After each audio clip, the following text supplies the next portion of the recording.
So good afternoon everybody. We've obviously changed our location now. We've come out of the studio and decided to do a completely different video from a completely different location. So if you want to learn something a little bit about levitation photography, stick around for the next couple of minutes. So today, as we say, we've come out to a completely different location. We're on the beautiful island of Anglesey in North Wales.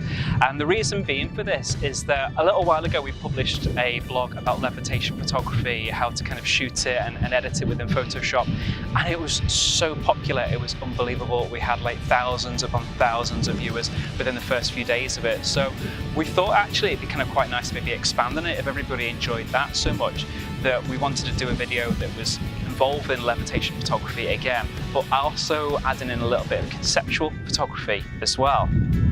So levitation photography is something that's born out of kind of conceptual ideas, which are not something that you can kind of photograph naturally without a little bit of editing. So this whole video is going to be a whole kind of process. We've got some images already in our minds that we've been saving up as a bit of inspiration.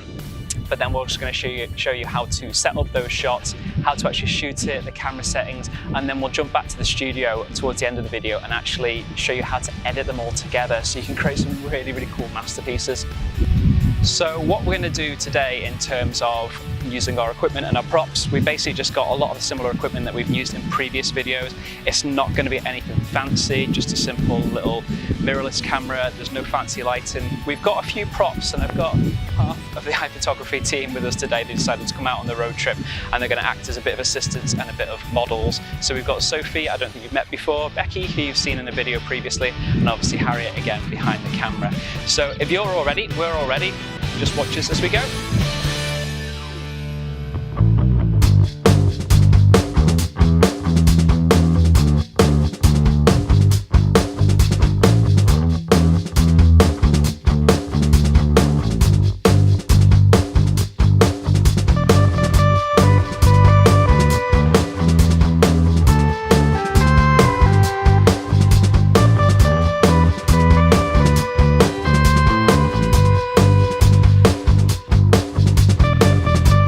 So let me just give you a bit of an update as to what we've got set up here, as it's all covered in sand. Again, we've got a simple camera set on a tripod, and this is going to be so important for your levitation photography.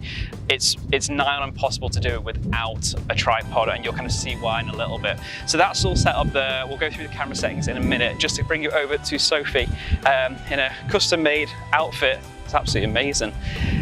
All Sophie's going to basically be doing is using this stool just to raise her off from the floor, because that's the one thing that's going to help us kind of create that floating effect. We did actually spot that there was a bit of natural elements around here that we could use with the logs and bits and pieces. So if you happen to find things like that on the beach already, then that's brilliant. If not, something like a little stool could work just as easily.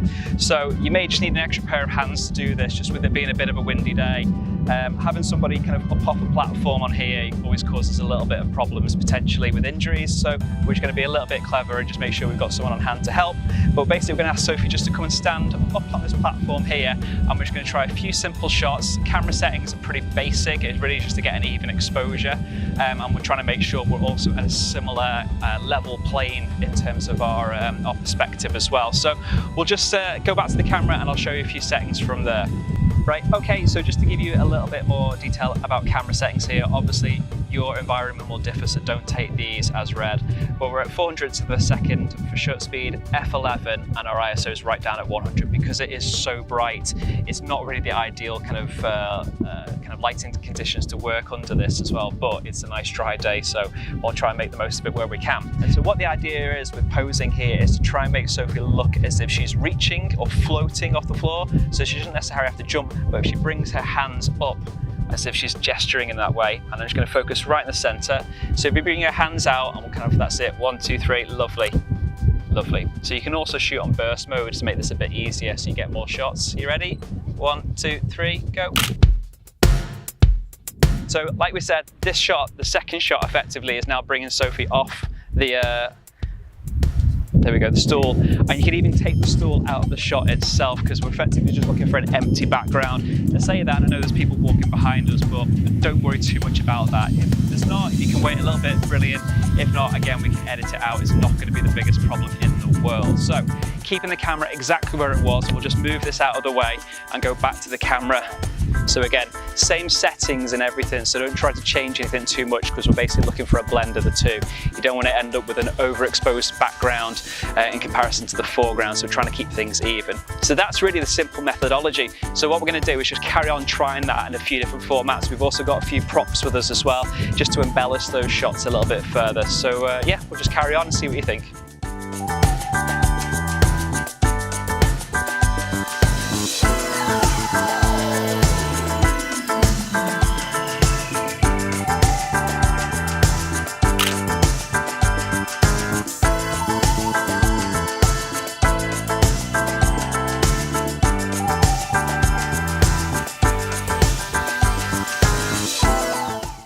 So we were having a little bit of an issue with the lighting before, with the sun being behind Sophie's position.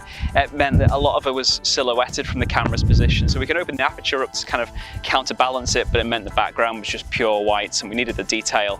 So what we're going to do, Becky's going to use a reflector. So this is a double-sided reflector. There's silver and there's gold. We're going to use the gold basically just to bounce the light that's coming down back onto this side of Sophie's face, just so we can get a little bit more detail in those shots.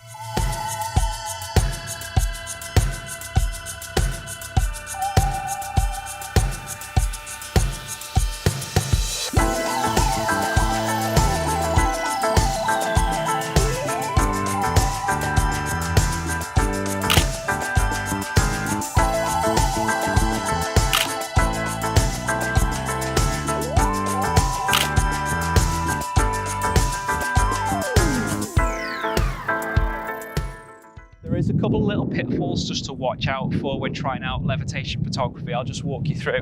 As we've got Sophie sat here on the stool, one of the things that is going to work best when you've got a female model is to try and use a long dress if possible.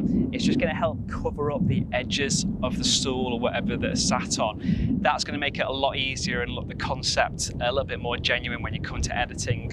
If you actually have the clothing kind of tucked in around the edge of the stool here, it's going to be pretty obvious something was there when you edit it out. So if you can drape something over the front of it to disguise it a little bit as well. And again, you're trying to ask the model to hold a pose that is, it is conceptual in its sense. They've got to imagine a position that they're in. Don't just assume the position that they're sat now. You maybe got to lean them backwards, bring the feet up off the floor as well, because again, it's got to look like that floating aspect. So they're just a little couple of pitfalls that a lot of people don't kind of understand or they don't adhere to when they're trying out this idea, and it makes the whole thing look fake.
The second part of what we wanted to try and do today was a little bit of conceptual photography, as we were saying earlier.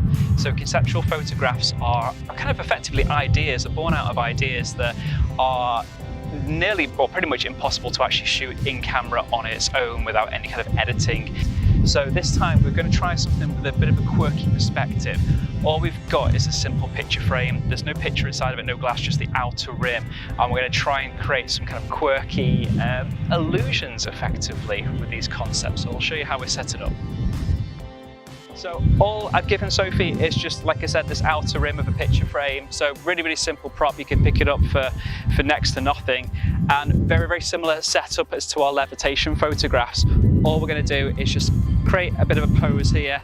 And then once we've done these shots, we'll move Sophie out of the frame that we did before, shoot a completely empty background, and then we'll show you obviously a little bit later on how to merge them together.